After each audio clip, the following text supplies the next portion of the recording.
مسرور بھائی ملازمت ملنے پر خوش تھے۔ ان کو یہ خوشی بھی تھی کہ ان کا آفیسر مہربان، خوش اخلاق اور ملنسار تھا۔ اس کو اپنی آفیسری کا قطعی غرور نہ تھا، بلکہ ماتحت عملے کے ساتھ دوستانہ طرز سے پیش آتا تھا۔ تبھی سارا عملہ اس سے خوش تھا۔ اس کا نام ذوالفقار تھا۔ چپڑاسی تک سے عزت سے ملتا، وہ محکمے میں ہر دل عزیز ہو گیا۔ کچھ لوگ ایسے ہوتے ہیں جن سے مزاج ملتا ہے تو خود بخود دوستی ہو جاتی ہے۔ مسرور بھائی اور ذوالفقار صاحب ہم مزاج تھے، لہٰذا دونوں میں دوستی ہو گئی۔ یہاں تک کہ نجی زندگی کے راز بھی وہ بھائی سے پوشیدہ نہیں رکھتے تھے۔ ایک روز آفیسر صاحب بہت خوش تھے۔ بھائی نے وجہ پوچھی تو بتایا کہ ان کو ایک لڑکی پسند آ گئی ہے اور وہ اس سے شادی کرنے والے ہیں۔ بعد میں انہوں نے بھائی کو اس لڑکی حسنہ سے ملوایا بھی۔ یوں تو وہ خوش گفتار خوبصورت تھی، لیکن اس کی باتوں سے اندازہ ہو گیا کہ خود مختار قسم کی ہے اور کسی کے دباؤ میں رہنے والی نہیں ہے۔ اس کے والدین بھی آزاد خیال تھے اور بیٹی کی خوشی کو مقدم سمجھتے تھے، لہٰذا انہوں نے رکاوٹ نہیں ڈالی۔ یوں ذوالفقار صاحب کی شادی حسنہ سے ہو گئی۔ کبھی کبھی وہ مسرور بھائی کو اپنے گھر لے جاتے اور دوپہر کے کھانے میں شریک کر لیتے تھے۔ بھائی نے اس دوران اندازہ کر لیا کہ حسنہ اپنے خوابوں میں جینے والی لڑکی ہے۔ ویسے تو وہ سگھڑ اور سلیقہ شعار تھی، لیکن اس کے خیالات اس قسم کے تھے کہ وہ مردوں کی برتری کو تسلیم نہیں کرتی تھی۔ اس کا کہنا تھا کہ عورت کا درجہ مرد کے برابر ہے، لہٰذا اس کے حقوق بھی برابر کے ہونے چاہیے۔ وہ خواتین کے حقوق کی علمبردار تھی۔ گفتگو اکثر کرتی تھی کہ ایسے مردوں کو سبق پڑھانا چاہیے جو عورت سے خود کو برتر سمجھتے ہیں اور اس کے حقوق کا خیال نہیں کرتے۔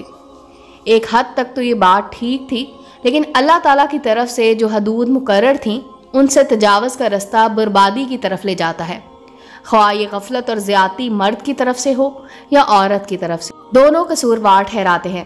شروع دنوں میں میاں بیوی کی محبت مثالی تھی۔ رفتہ رفتہ ان کا آپس میں متضاد نظریات کے باعث ٹکراؤ شروع ہو گیا اور حسنہ چھوٹی چھوٹی باتوں پر پریشان رہنے لگی۔ جب کوئی بات اس کے مزاج کے خلاف ہوتی تو وہ درگزر کرنے کی بجائے روٹھ کر میکے چلی جاتی۔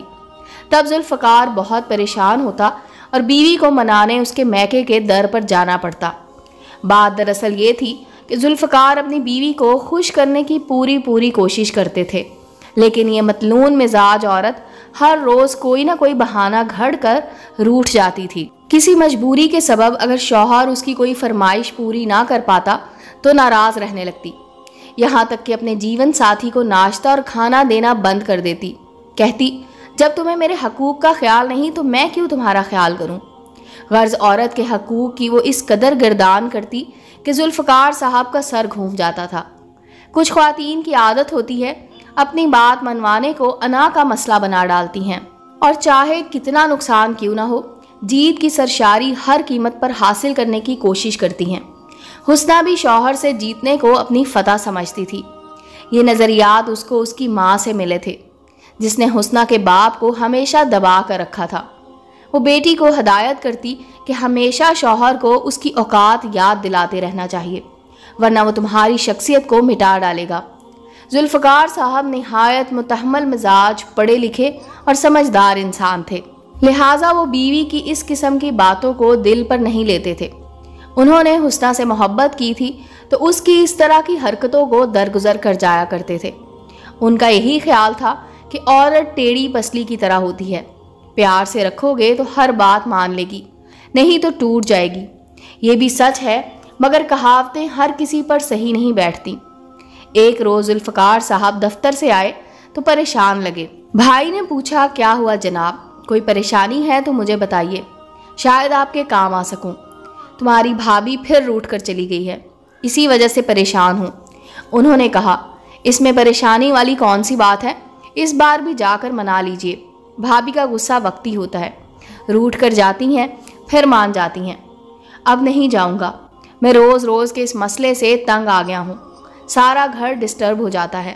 حسنہ کا ہر طرح سے خیال رکھتا ہوں، پھر بھی اسے خوش نہیں رکھ سکتا۔ شاید مجھ میں ہی کوئی کمی ہے۔ مجھے معلوم تھا کہ وہ اپنی چہیتی بیوی سے اتنا پیار کرتے تھے کہ اس کے بغیر نہیں رہ سکتے۔ یہ بات بھی انہوں نے دل پر پتھر رکھ کر کہی تھی، ورنہ بھائی مسرور جانتے تھے ان کے دل کی کیا حالت ہے۔ ایک ایک دن بیوی کے بغیر صدی بن کر گزر رہا تھا۔ غرض ایسی حالت ہو گئی تھی جیسے بہت زیادہ پیار کرنے والوں میں جدائی پڑنے والی ہو تو دونوں طرف پیار ساگر کی طرف امڑنے لگتا ہے۔ جب ایک ماہ تک ذوالفقار بیوی کے پاس نہ گئے اور نہ فون کیا تو حسنہ کے دل میں بھی جدائی نے درد لا دوا کو جگا دیا۔ وہ سمجھ رہی تھی کہ اس کا شوہر ایک ہفتہ بھی اس کے بغیر نہیں گزار سکتا اور جلد اس کو منانے آ جائے گا، پر ایسا نہ ہوا۔ بالآخر ہار کر خود حسنہ نے اپنی انا کو پسے پش ڈال کر فون کر دیا۔ ادھر اپنی محبت میں سچا شوہر بھی اس توجہ کا منتظر تھا۔ بیوی کی آواز سن کر اس کے بے چین دل کو قرار آ گیا۔ بھائی سے مشورہ کیا تو مسرور نے کہا، آج آپ کو صحیح سمجھ آئی ہے عورت ذات کی، تھوڑا سا اور تغافل دکھائیے، بھابھی آپ کی جانب کچے دھاگے سے کھینچی چلی آئیں گی۔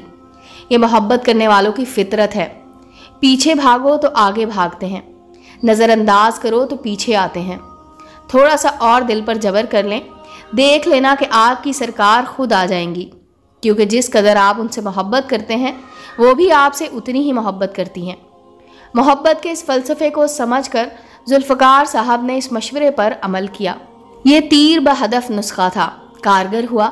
بالآخر حسنہ نے خاوند کو ایک محبت بھرا خط لکھ دیا کہ آ کر مجھے لے جاؤ، میں خود تمہارے پاس آئی تو محبت کا بھرم نہیں رہے گا۔ خط جذبات سے بھرپور بہت خوبصورت انداز میں لکھا ہوا تھا۔ حسنہ نے جدائی کی تڑپ کو الفاظ کے روپ میں کچھ اس طرح خط میں سمو دیا تھا کہ جیسے درد بھرا ساز چھیڑ دیا ہو۔ چاہت کی مٹھاس جدائی کے درد میں یوں گھل مل گئی تھی جیسے کسی نے مضراب سے دھیمے دھیمے سروں میں من کے تار کو چھیڑ دیا تھا۔ اس نے آنسوؤں کے خزانے کو بھی تحریر میں گھول دیا تھا۔ خط پڑھ کر ذوالفقار کا رواں رواں بیوی کے عشق کا اسیر ہو گیا۔ اب وہ روزانہ شام کو ہمارے گھر آتے اور بھائی کے ساتھ روٹھی ہوئی بیوی کی باتیں کر کے دل کو سکون کا سامان کیا کرتے، پھر بھائی کے مشورے سے فون کرتے مگر منانے کو نہیں جا رہے تھے۔ گویا جدائی کے کٹھن لمحات میں جی بہلانے کا کھلونا ہاتھ آ گیا تھا، اور وہ تھا فون پر گھنٹوں بیوی سے پیار بھری باتیں کرنا۔ مسرور بھائی کسی انجانے خدشے سے البتہ پریشان رہنے لگے تھے کہ جانے اس والہانہ چاہت کا کیا انجام ہونے والا ہے۔ بھائی کی چھٹی حس خطرے کا الارم بجا رہی تھی، جیسے طوفان آنے سے پہلے پرندے تباہی کی بو سونگھ کر فضا میں بے قراری سے چکر لگانے لگتے ہیں۔ کچھ دنوں بعد حسنہ کا فون آ گیا کہ ذوالفقار تم نہیں آ رہے تو میں خود آ رہی ہوں۔ اس فون کا سننا تھا کہ وہ خوشی سے نہال ہو گیا۔ بھائی سے کہا، اس بار تو میری اکڑ کام آ گئی، میری محبت کا بھرم بھی قائم رہا اور مقصد بھی حل ہو گیا۔ اب حسنہ جب بھی روٹھے گی سوچ سمجھ کر ہی میکے جائے گی، میں اس کو منانے نہیں جاؤں گا۔ حسنہ گھر آ گئی۔ شوہر کی خوشی دیدنی تھی مگر چند روز ہی یہ خوشی قائم رہی۔ اچانک اس نے فرمائش کر دی کہ ذوالفقار اب تم کسی بڑے شہر اپنا تبادلہ کرا لو، ورنہ میں تمہارے ساتھ نہیں رہوں گی۔ تبادلہ کرانا میرے بس کی بات نہیں، یہ کمپنی کی مرضی پر منحصر ہے۔ ایسی فرمائش مت کرو جس کا پورا کرنا میرے بس میں نہ ہو، تو پھر اس نوکری سے استعفیٰ دے دو۔ یہاں کی فضا میں میرا دم گھٹتا ہے، اس شہر میں تو کہیں سیر و تفریح کو بھی نہیں جا سکتے، اور نہ یہاں اچھے ریسٹورنٹ موجود ہیں۔ گھر بھی بہت سیدھا سا کمپنی کی طرف سے ملا ہے، حالانکہ تم آفیسر ہو، بڑے شہر میں ہوتے تو یقیناً کسی اچھے سے بنگلے میں رہ رہے ہوتے۔ کراچی چل کر دوسری اچھی ملازمت کی کوشش کرو، اس سے بہتر پوسٹ پر فائز ہو گئے تو ہمارا معیار زندگی بھی بدل جائے گا۔ کیسے بچوں کی سی باتیں کرتی ہو حسنہ؟ شوہر نے سمجھایا، اس طرح ملازمت ملنا آسان نہیں ہے۔ زندگی کی حقیقتوں کو قبول کرنے کی بجائے ہر وقت اپنے خوابوں کے پیچھے رہتی ہو۔ بے شک تمہارے میکے والے کراچی میں رہتے ہیں، لیکن ہم نہیں جا سکتے، اس طرح تو ہم سکون سے نہیں جی سکتے۔ بنیادی بات تو میاں بیوی کے آپس میں محبت اور عورت کا صبر و شکر ہی گھر میں سکون لاتا ہے۔ وقت کے ساتھ ساتھ انسان ترقی کرتا ہے تو خواب بھی پورے ہو جاتے ہیں۔ ذوالفقار نے لاکھ سمجھایا پر حسنہ کی سمجھ میں نہ آیا۔